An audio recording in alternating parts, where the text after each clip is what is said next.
بسم اللہ الرحمن الرحیم۔ قید کے صحرا میں ایک وسیع خطہ ایسا تھا جہاں صحرائی ٹیلے دیواروں اور عمارتوں کی شکل میں کھڑے تھے۔ ان میں بعض ٹیلے ستونوں کی شکل میں تھے اور بعض ڈراؤنے سے تھے۔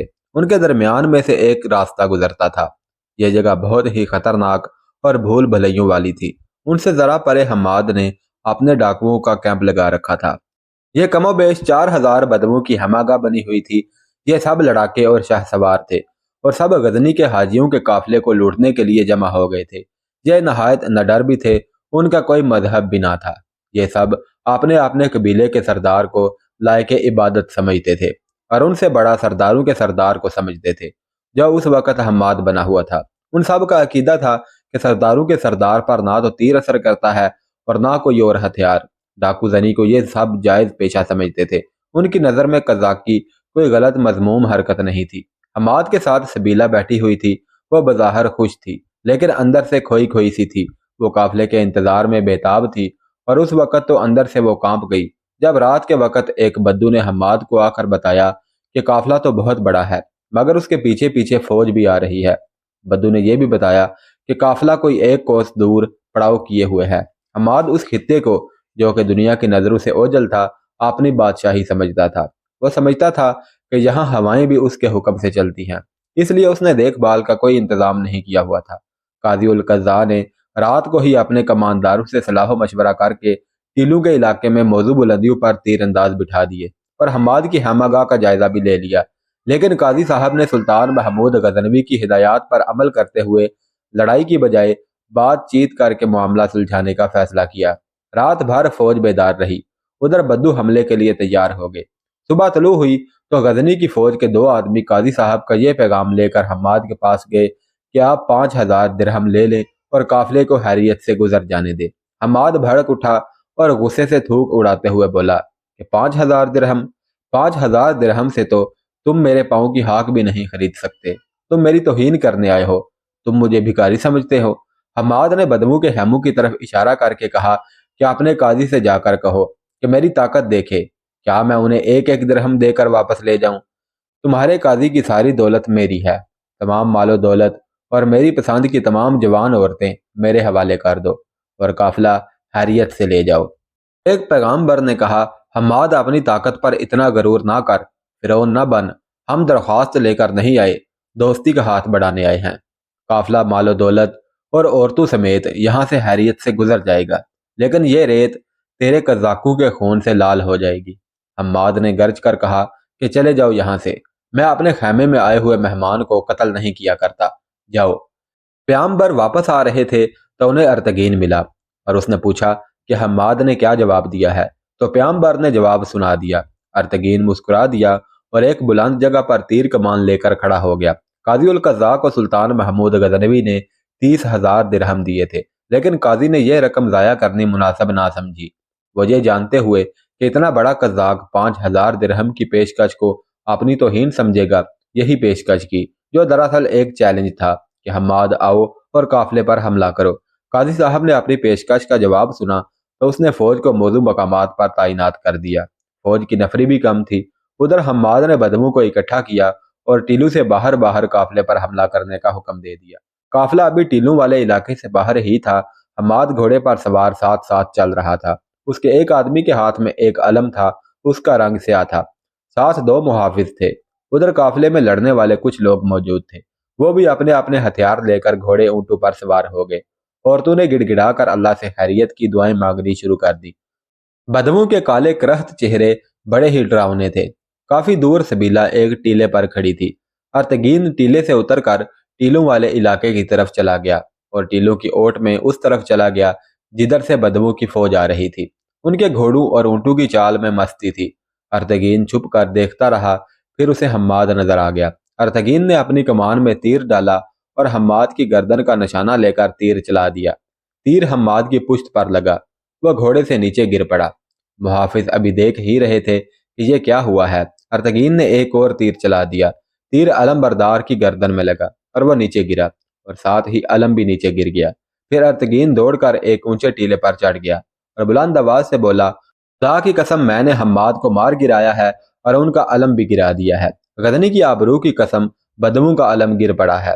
اپنے سرداروں کے سردار کو گرا دیکھ کر اور اپنا علم بھی گرا دیکھ کر قبائلیوں میں بھگدڑ مچ گئی۔ تب قاضی نے اپنی فوج کو عام حملے کا حکم دے دیا۔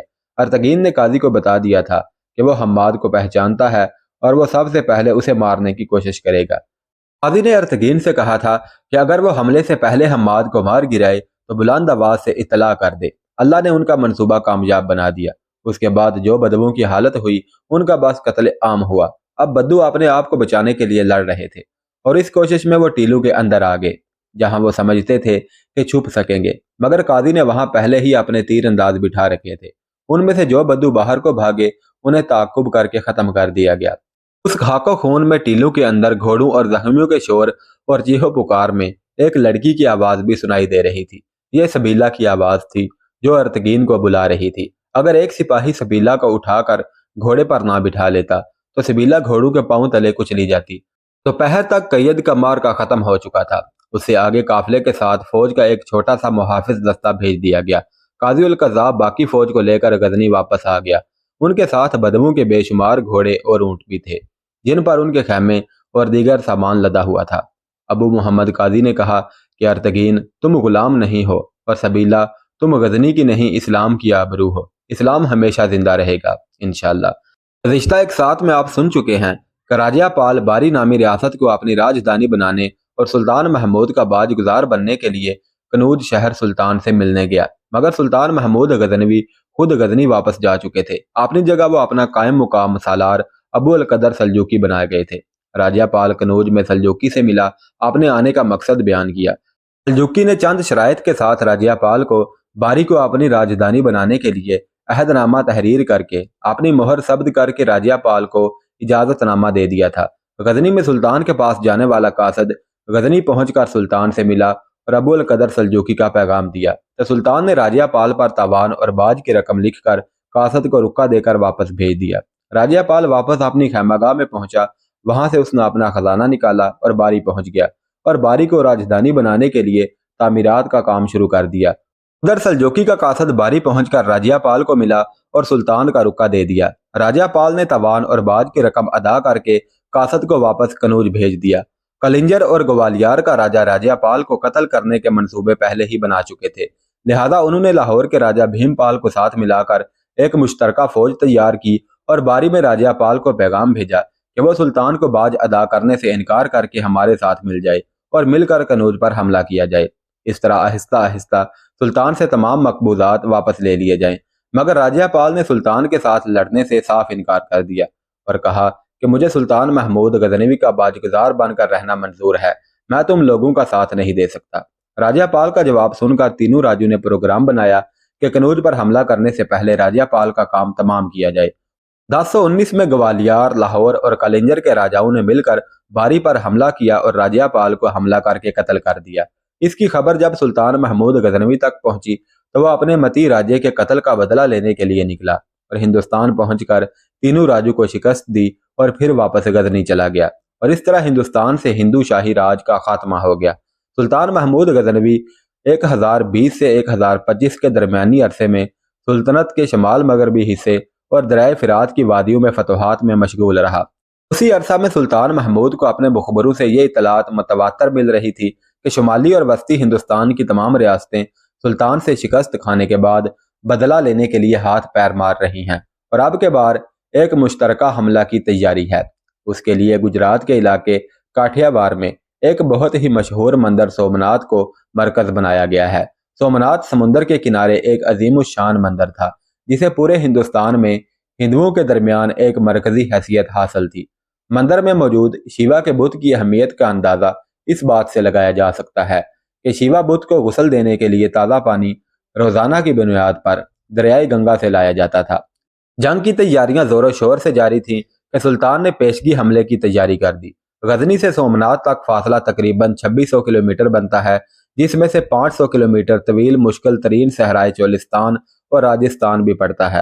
سلطان محمود غزنوی تاریخ میں ایک ایسے مسلمان بادشاہ گزرے ہیں جنہیں ہندوستان پر 17 حملوں کی وجہ سے شہرت حاصل ہوئی۔